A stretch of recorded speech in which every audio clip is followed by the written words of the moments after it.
I think one of the biggest trends to look out for is that the number of people from tier 2, tier 3, tier 4 cities who are going to come online is just going to skyrocket.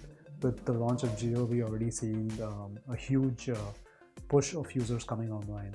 So I think that's one trend. Related to this trend, I think we are finally going to see an explosion of local language adoption of mobile content, which is also something that we are seeing. So to give you an example, for instance, we are starting to get a lot of feedback on our app that we should make it available in Hindi or Bangla or one of the local languages. So I think that's the second trend you'll see.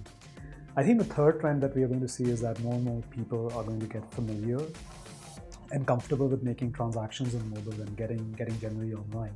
And mobile payments, I think, is going to take off in a big way. So I think mobile is going to penetrate more and more people's lives over the next few years. We actually are working currently on trying to figure out how to go local.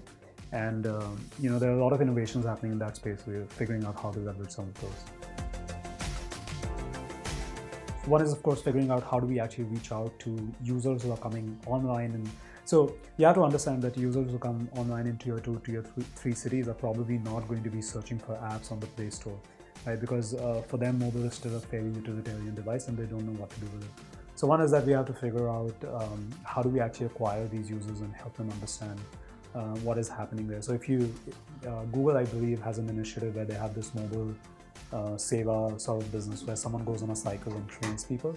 So something that we have to figure out, or we have to figure out how to leverage is how to acquire these customers.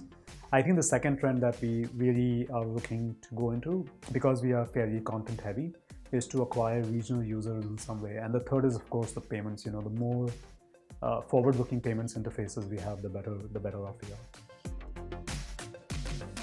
I would stay away from the macroeconomic aspects of it because I'm not an economic expert.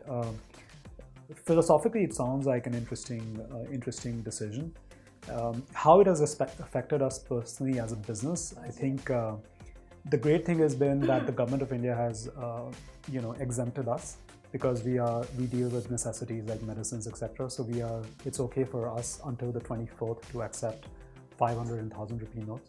So that's been actually really awesome because we've been able to serve a lot of people who don't have cash or who have old currency to actually buy on our platform. So it's largely been a positive move for us, but there's definitely some impact to the business.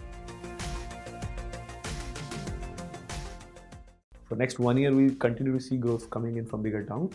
But yes, the real number, the exponential growth would come from smaller towns going forward. Our engineers, our product, our designers, our business, everybody actually have so much sense of ownership and they want to actually change the e-commerce space in the country.